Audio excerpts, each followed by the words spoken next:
Good morning friends. आज हम लोग जो है डे 28 का जो है पेपर 3 का जो है जीके जीएस के सवाल को डिस्कस करेंगे। ये जीके जीएस जो है जीएसएससी का जो भी एग्जाम होता है उसके पेपर 3 में जो है पूछा जाता है।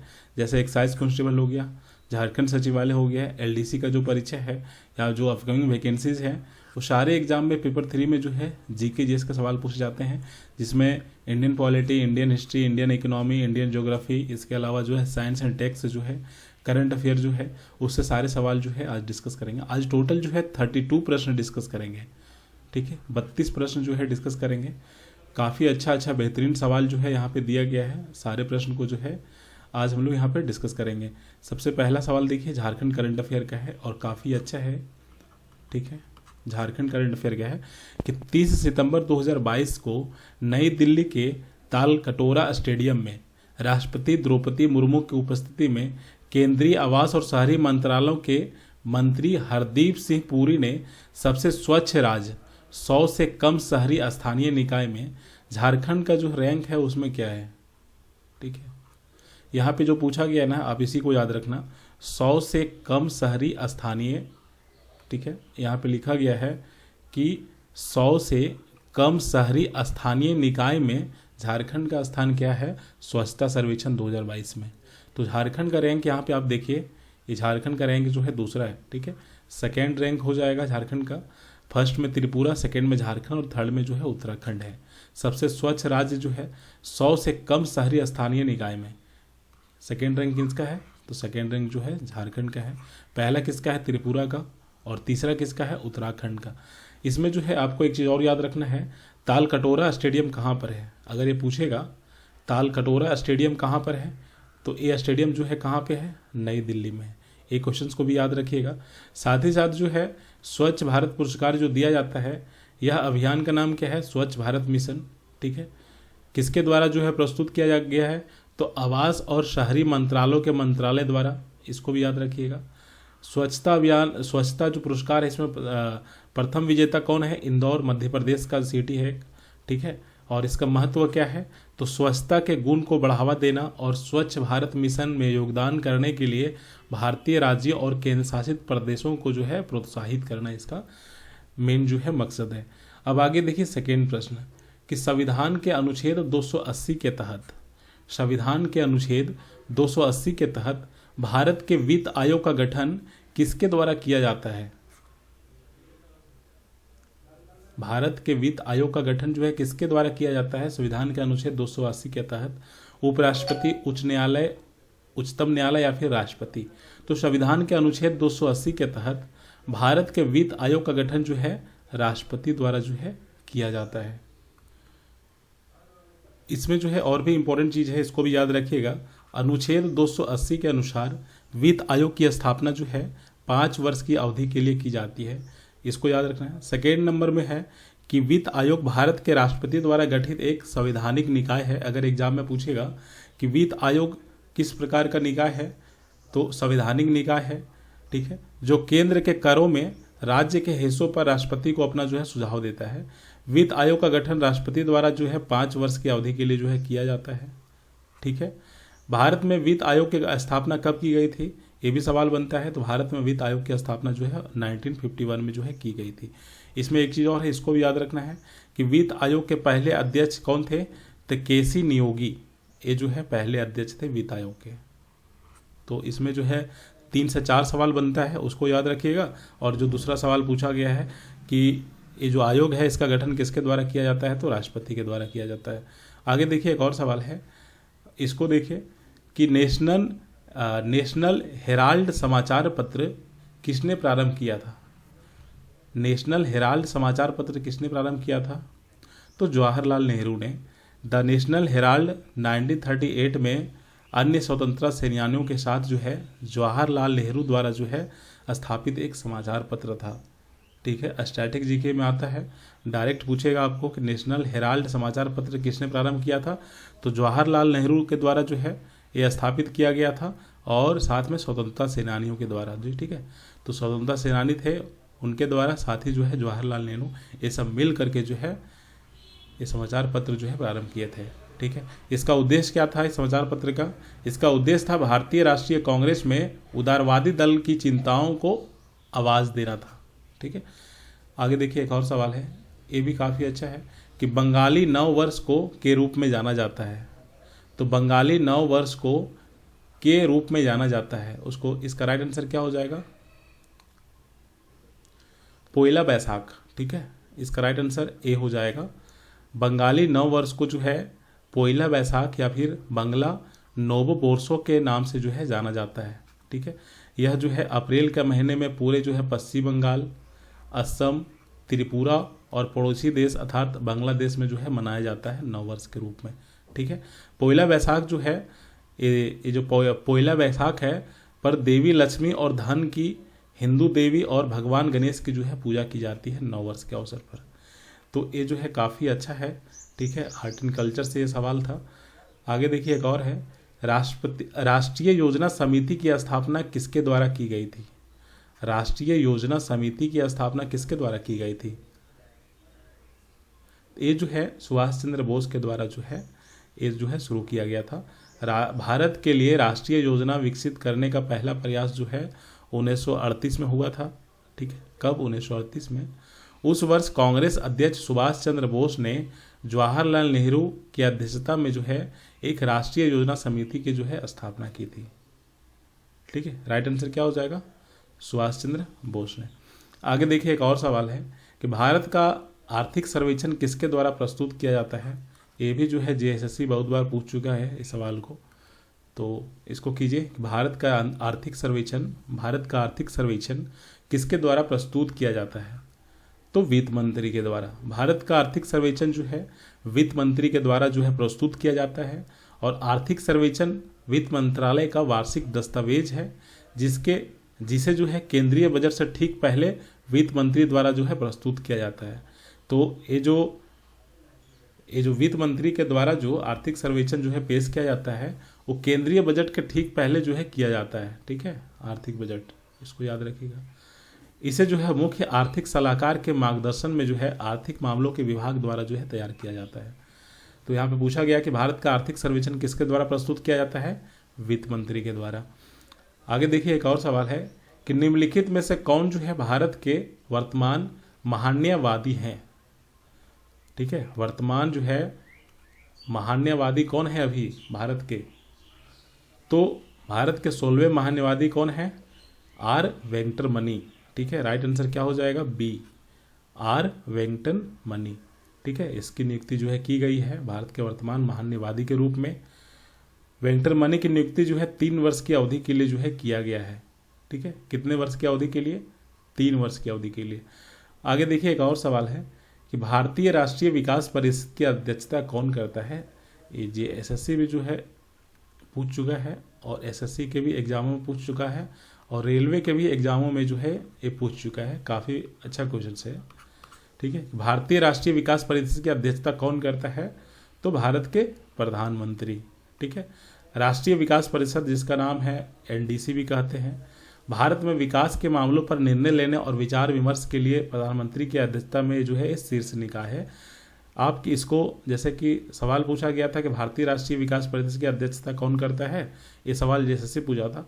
हो सकता है पूछ दे कि राष्ट्रीय विकास परिषद जो है इसकी स्थापना कब की गई थी, तो आपको इसी को याद रखना है, इसलिए हम इस सवाल को आपके सामने जो है लाए हुए हैं। 6 अगस्त 1952 को जो है राष्ट्रीय विकास परिषद जो है इसकी स्थापना जो है की गई थी, ठीक है। आगे देखिए, परिषद की आमतौर पर जो है साल में 2 बार जो है बैठक होती है, इसको भी आप याद रख सकते हैं।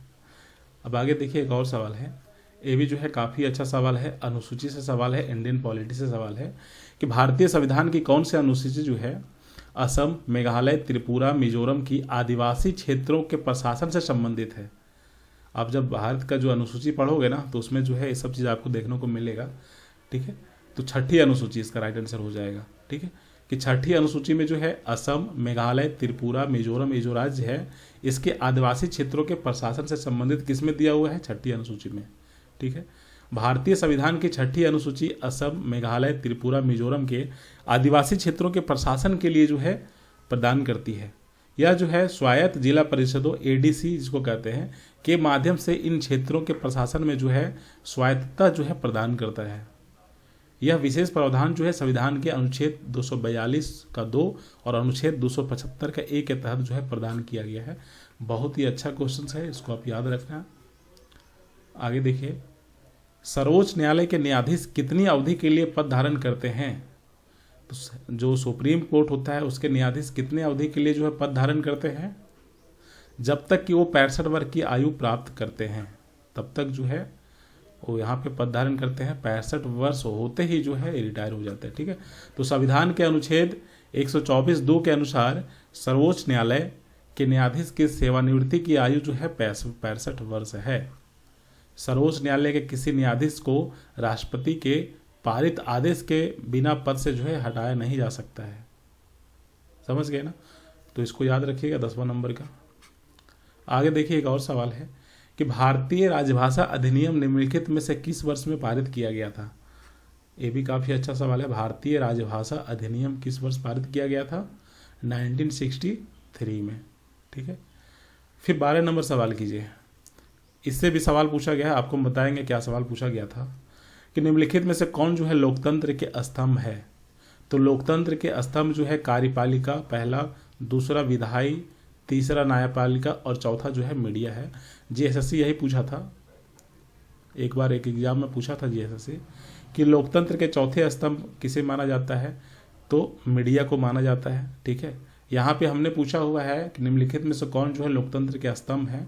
कार्यपालिका, दूसरा विधायी, तीसरा न्यायपालिका और चौथा में मीडिया आता है। राइट आंसर डी हो जाएगा, इसको याद रखना है। फिर जो है 13 नंबर देखिए कि माउंट थिलुअर जिसकी हाइट है 642 मीटर, अंडमान और निकोबार द्वीप समूह का एक महत्वपूर्ण पर्वत शिखर है, या कहाँ अवस्थित है? माउंट थिलुअर जो है ये कहाँ पे अवस्थित है? तो उत्तरी अंडमान में, मध्य अंडमान में, दक्षिणी अंडमान में या फिर ग्रेट निकोबार में? तो इसका राइट आंसर क्या हो जाएगा कि माउंट थिलुअर जो है निकोबार द्वीप समूह का एक उच्चतम बिंदु है। यह ग्रेट निकोबार में जो है स्थित है। इसकी ऊंचाई कितनी है? 642 मीटर। एक आप इसको याद रखना है। दूसरा जो है सैडल पीक के बारे में भी पूछता है। तो सैडल पीक जिसे सैडल पहाड़ी के रूप में भी ज़्यादा जाना जाता है और अंडमान और निकोबार द्वीप समूह में उत्तर अंडमान द्वीप में स्थित है। इसको याद रखिएगा। तीसरा याद रखना है कि माउंट डायवोलो मध्य अंडमान द्वीप के उच्चतम बिंदु है। माउंट डायवोलो जो है मध्य अंडमान द्वीप जो है उसके उच्चतम बिंदु है। साइड से जो है ना एक केंद्र शासित प्रदेश वगैरह वहाँ के जो पर्वत है ये सब से भी सवाल पूछता है। ठीक है, तो ये सब याद रखिएगा क्योंकि जितने भी क्लासेस हुई है क्लास 1 से लेकर के अभी तक, ठीक है, तो हम जो है लगभग 10 से 15 सवाल जो है इस तरह के सवाल हम दे चुके हैं। वहाँ के जो स्पेसिफिक जो वहाँ पे फेमस है जैसे कि पर्वत शिखर जो है, वहाँ पे जो चिड़ियाघर वगैरह है, वहाँ पे जो अभयारण्य वगैरह है उससे संबंधित सवाल पूछे जाते हैं। फिर देखिए आगे कि निम्नलिखित में से किसने जो है भारत में पहला समाचार पत्र प्रकाशित किया है? तो हिक्की का बंगाल राजपत्र। राइट आंसर क्या हो जाएगा? ठीक है, निम्नलिखित में से किसने भारत में पहला समाचार पत्र प्रकाशित किया गया था? तो यहाँ पे राइट आंसर हो जाएगा जेम्स ऑगस्टस हिक्की के द्वारा।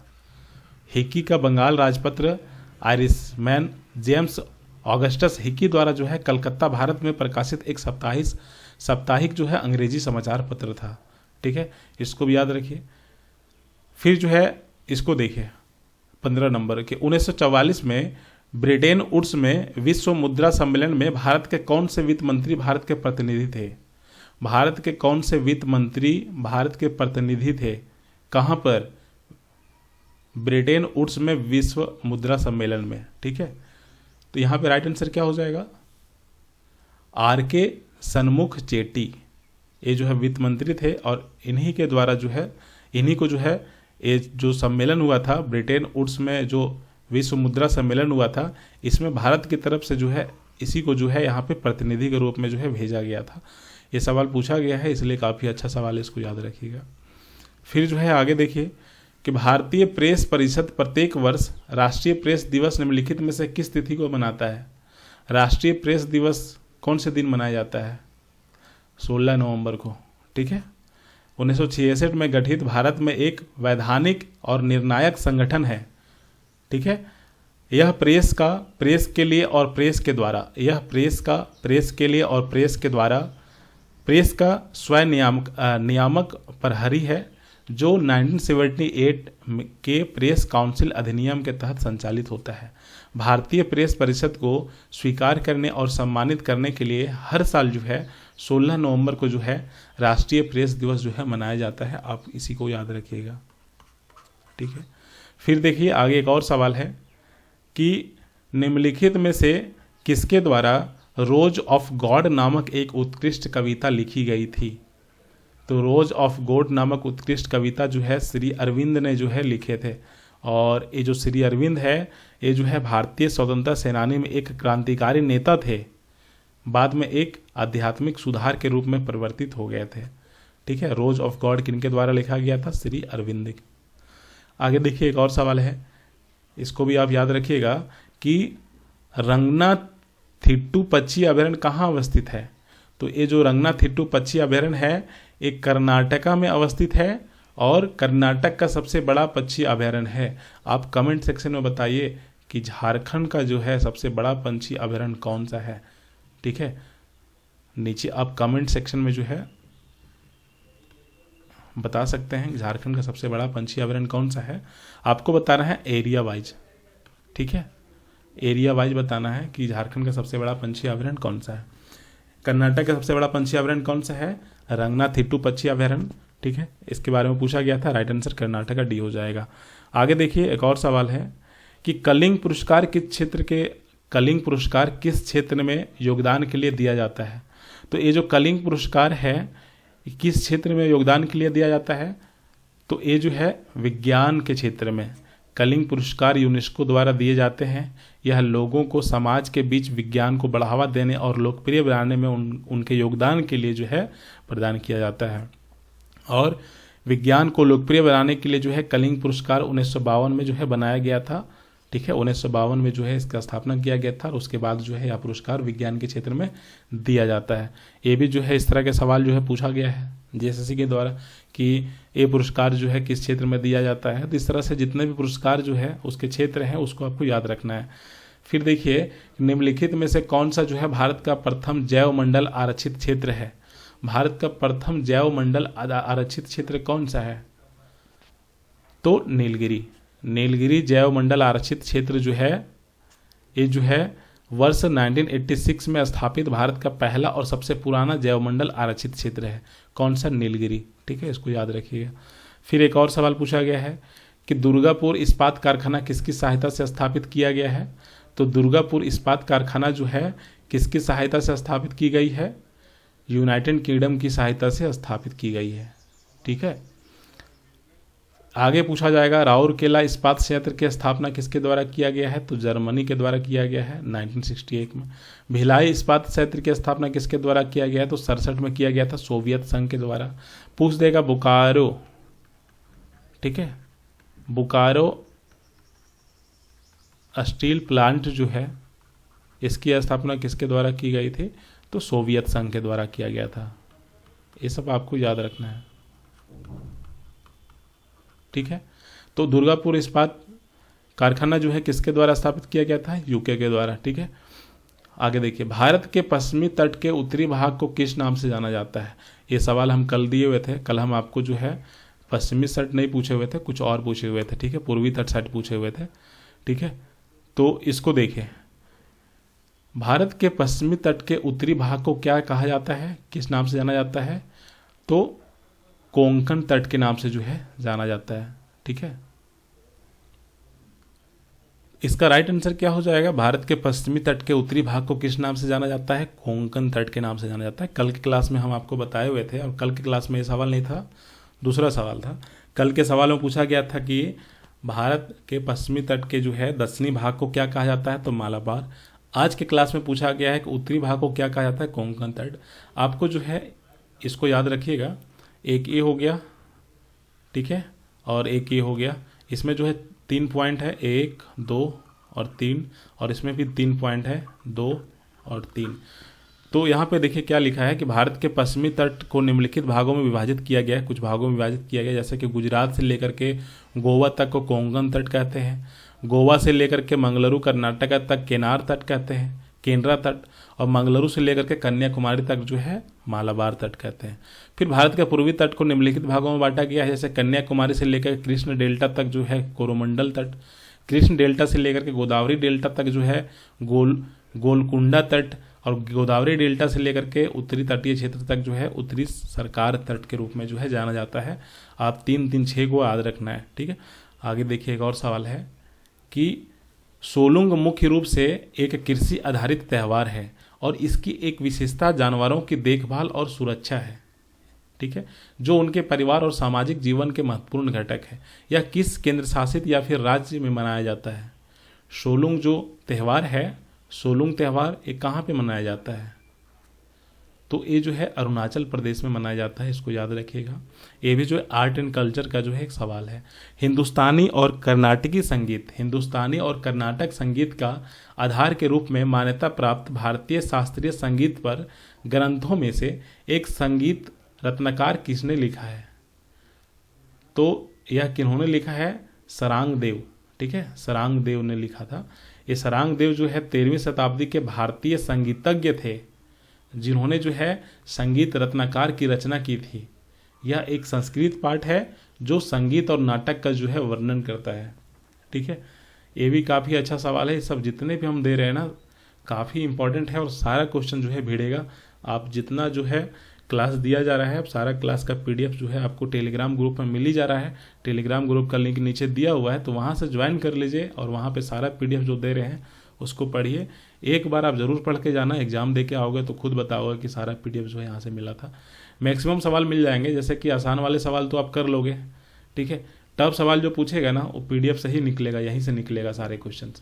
पूछा गया है कि निम्नलिखित में से किसे जो है गॉड पार्टिकल के रूप में जो है जाना जाता है? तो गॉड पार्टिकल के रूप में किसे जाना जाता है? हिग्स बोसोन के रूप, ठीक है। हिग्स बोसोन को गॉड पार्टिकल के नाम से जाना जाता है और ऐसी अवधारणा है कि ब्रह्मांड के रहस्य जो है हिग्स बोसोन में छिपे हुए हैं। ये काफ़ी अच्छा सवाल है। आप जो है ये सवाल एसएससी भी पूछ चुका है, रेलवे पूछ चुका है और एसएससी भी पूछ चुका है सवाल, ठीक है। तो अगर बाई चांस अगर दे एग्जाम में तो आपको इसको याद रखना है। फिर देखिए इसको कि नासा के किस मिशन के तहत चंद्रमा पर पहला मानव भेजा गया? नासा के किस मिशन के तहत चंद्रमा पर पहला मानव भेजा गया था?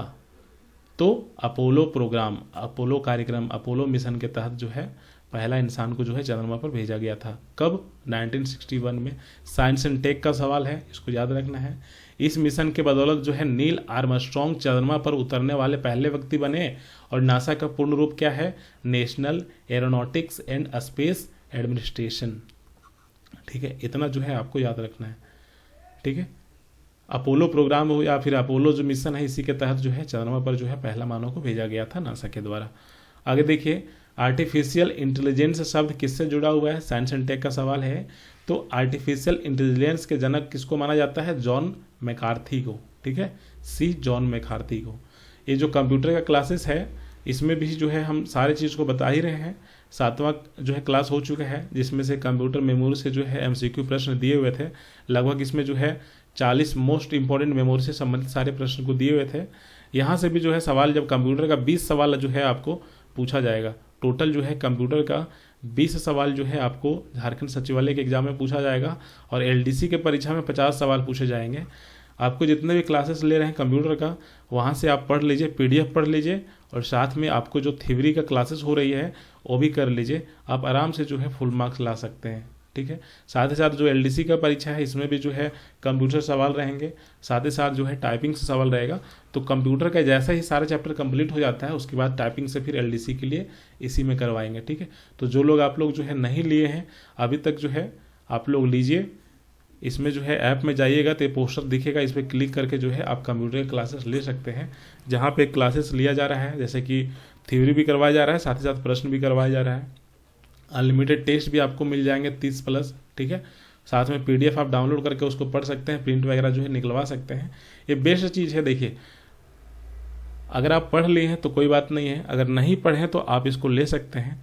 एक किताब से आप पढ़ोगे ना तो फिर क्या है कि आप कुछ समझोगे कुछ नहीं समझोगे, लेकिन हम जो थ्योरी क्लास में आपको हम जो सारे चीज़ थ्योरी बताते हैं, जैसे कि ये MCQ जो जितने भी दिए हुए हैं, ये सारे MCQ जो है आपका मेमोरी से है, ठीक है। तो आप किताब पढ़ना, आपको कुछ समझ में आएगी, कुछ नहीं आएगी, लेकिन जो हम क्लास में लेते हैं ना, थ्योरी क्लास में, उसमें आपको सारी चीज़ समझाते हैं, उसके बाद जो है प्रश्न को हम देते हैं। तो आपसे जो है सारे चीज़, सारे टॉपिक जो है अच्छे से क्लियर हो जाएगी।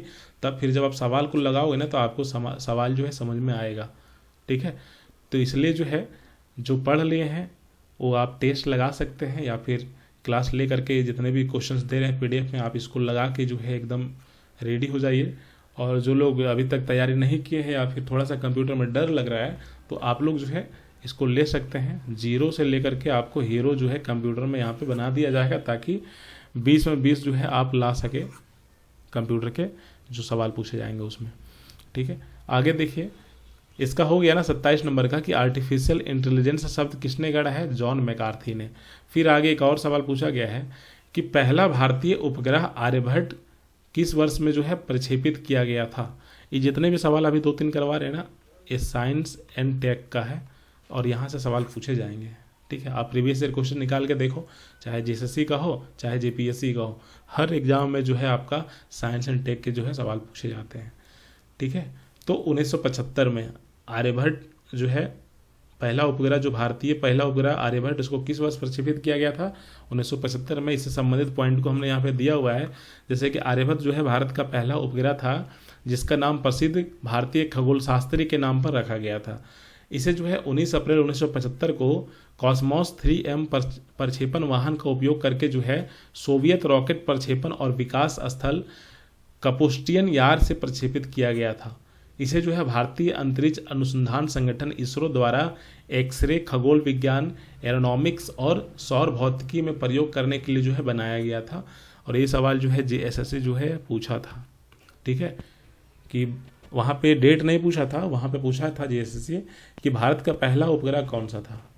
आर्यभट्ट हो जाएगा, ठीक है। यहाँ पे हम पूछ रहे हैं कि किस वर्ष जो है इसको प्रक्षेपित किया गया था, तो 1975 में किया गया था। कहाँ से किया गया था? तो यहाँ पे देखो, ठीक है, कॉम्स 3M प्रक्षेपण वाहन का प्रयोग करके जो है सोवियत रॉकेट प्रक्षेपण और विकास स्थल से जो है, जिसका नाम है कपुस्टियन यार से जो है प्रक्षेपित किया गया था, ठीक है। आगे देखिए, एक और सवाल है 29 नंबर कि वह स्थिति जिसमें किसी अर्थव्यवस्था में सामान की कीमतें आमतौर पर बढ़ जाती है और मुद्रा का क्रय मूल्य गिर जाता है, क्या कहलाती है? ये जो है आपका इंडियन इकोनॉमी से जो है सवाल है, और इंडियन इकोनॉमी से 3 सवाल देंगे। पहला सवाल यहाँ है 29 नंबर, फिर जो है 30 नंबर जो सवाल है वो दूसरा सवाल होगा इंडियन इकोनॉमी, और 31 नंबर जो है ये भी सवाल तीसरा सवाल होगा। 29 से लेके 31 तक 3 सवाल आपको जो दे रहे हैं इंडियन इकोनॉमी का, काफ़ी अच्छा क्वेश्चन है, इसको कीजिए।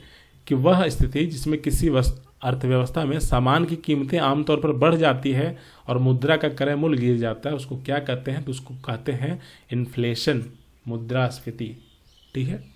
ऐसी स्थिति जिसमें किसी अर्थव्यवस्था में आमतौर पर वस्तुओं की कीमतें बढ़ती है और धन का क्रय मान कम हो जाता है, उसको क्या कहते हैं? मुद्रास्फीति कहते हैं, ठीक है। इसके अलावा और भी है, जैसे कि स्टैगफ्लेशन क्या होता है? तो स्टैगफ्लेशन आर्थिक विकास के ठहराव और वस्तुओं की कीमतें में वृद्धि की एक साथ घटना को स्टैगफ्लेशन कहते हैं।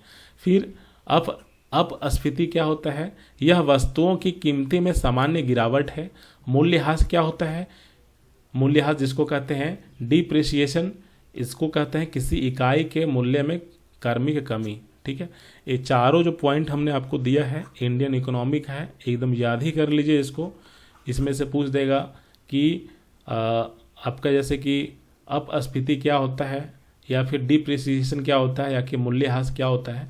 तो ये अब याद रखिएगा ना, तो आप जो है आराम से सवाल कर सकेंगे। 30 नंबर सवाल देखिए, राष्ट्रीय खाद्य सुरक्षा अधिनियम कब लागू किया गया था? राष्ट्रीय खाद्य सुरक्षा अधिनियम जो है 2013 में लागू किया गया था, इसको याद रखना। लास्ट सवाल है, एक और है, लास्ट नहीं 31 सवाल है, फिर 32 भी करेंगे, कि भारत के संविधान में पंचवर्षीय योजना की अवधारणा कहाँ से ली गई है, कौन से देश से? तो पंचवर्षीय योजना की अवधारणा जो है रूस से ली गई है, ठीक है। तो देखो रूस से कौन कौन सा लिया गया है, तो रूस से जो कुछ प्रावधान लिए गए हैं, जैसे कि पंचवर्षीय योजना पहला, इसको जो है रूस से लिया गया है। दूसरा जो है मौलिक कर्तव्य को लिया गया है, कहाँ से? रूस से लिया गया है। मौलिक कर्तव्य क्या है, इन्हें जो है 42वें संविधान संशोधन अधिनियम 1976 द्वारा स्वर्ण सिंह समिति के सिफारिशों पर जो है संविधान के भाग 4A में शामिल किया गया था। पूछेगा स्वर्ण सिंह समिति किससे संबंधित है, तो मौलिक कर्तव्य से संबंधित है। तो रूस से कौन चीज क्या क्या लिया गया है, पंचवर्षीय योजना और मौलिक कर्तव्य के जो है रूस के प्रावधान रूस से जो है लिया गया है। ठीक है, इसका राइट आंसर क्या हो जाएगा, ए। अब देखिए लास्ट सवाल है, ये भी जो है इंडियन इकोनॉमी का सवाल है कि एक वर्ष में किसी अर्थव्यवस्था में उत्पादित अंतिम वस्तुओं और सेवाओं के मूल्य को किस रूप में जाना जाता है। The value of final goods and service produces in an economy in a year is known as, किस रूप में जाना जाता है, ग्रोस डोमेस्टिक प्रोडक्ट के रूप में जो है जाना जाता है, जीडीपी जिसको कहते हैं। ठीक है, अब यहाँ से देखिए थोड़ा सा इसका एक्सप्लेनेशन हमने दिया हुआ है, इसको आप जरूर पढ़िएगा कि राष्ट्रीय आय के दो विभागों द्वारा परिभाषित किया जाता है, एक सकल घरेलू उत्पाद, एक सकल राष्ट्रीय उत्पाद। सकल घरेलू उत्पाद एक वर्ष में अर्थव्यवस्था में उत्पादित अंतिम वस्तुओं और सेवाओं का मूल्य होता है। ठीक है, सकल घरेलू उत्पाद की गणना समय के अंतराल पर की जाती है। यह किसी देश की अर्थव्यवस्था के विकास को मापने के लिए दुनिया भर में उपयोग किए जाने वाला एक आर्थिक संकेतक है। जीडीपी के गणना का सूत्र किस तरह होता है उसको देखिए, खपत होता है, जोड़ निवेश होता है, जोड़ सरकारी खर्च, जोड़ निर्यात, जोड़ माइनस आयात। ठीक है, तो अगर पूछ देगा जीडीपी का गणना के लिए सूत्र क्या होता है, तो खपत को जो है निवेश के साथ जोड़ा जाता है और निवेश को सरकारी खर्च के साथ जोड़ा जाता है और सरकारी खर्च को निर्यात के साथ जोड़ा जाता है और माइनस कर दिया जाता है आयात से। ठीक है, तो जीडीपी की गणना जो है इसी की तरह की जाती है। तो ये जितने भी सारे सवाल दिए गए थे ना, काफ़ी इंपॉर्टेंट है, VVI है, टॉप क्वेश्चंस है। इसी तरह के जो है आपको सारे सवाल दिए जा रहे हैं, आप सारे सवाल को कीजिए। क्लास 1 से लेकर के क्लास 28 तक आपको जो है हम 30 क्लास लेंगे, जिसमें से 28 क्लास हो चुके हैं, 2 क्लास और बाकी है। ये 2 क्लास हो जाने के बाद टोटल आपको जो है GK GS का जो है 30 क्लास आपको मिल चुकी है।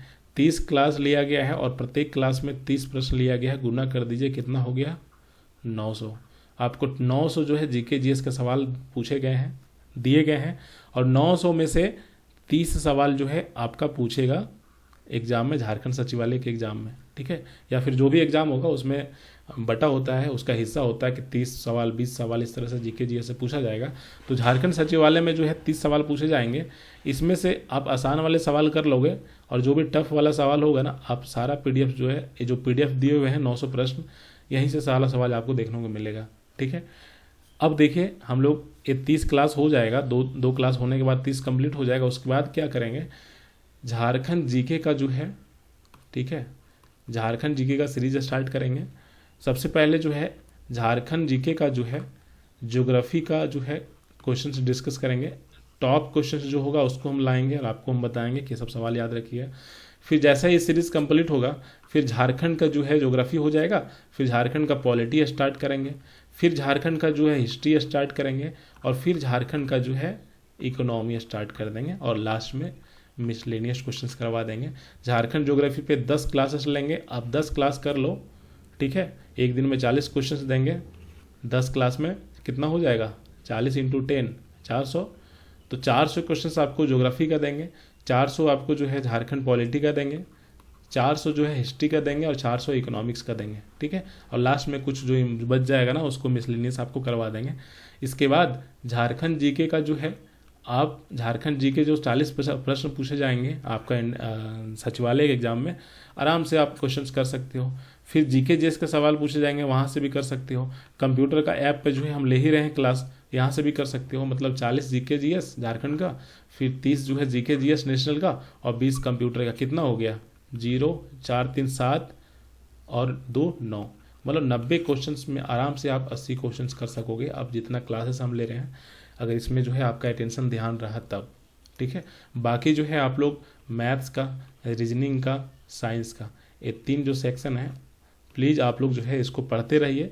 मैथ्स का क्वेश्चंस बनाइए, रीजनिंग का क्वेश्चंस बनाइए, और साइंस का क्वेश्चन लगाइए। ठीक है, बाकी जो है मैथ, रीजनिंग और साइंस का जो है हमारा बैच में जो आपका ब्लास्टर बैच है, इसमें बहुत पुराना बैच है इसमें। ठीक है, तो उसी बैच में हम मैथ्स, रीजनिंग और साइंस का सवाल देंगे।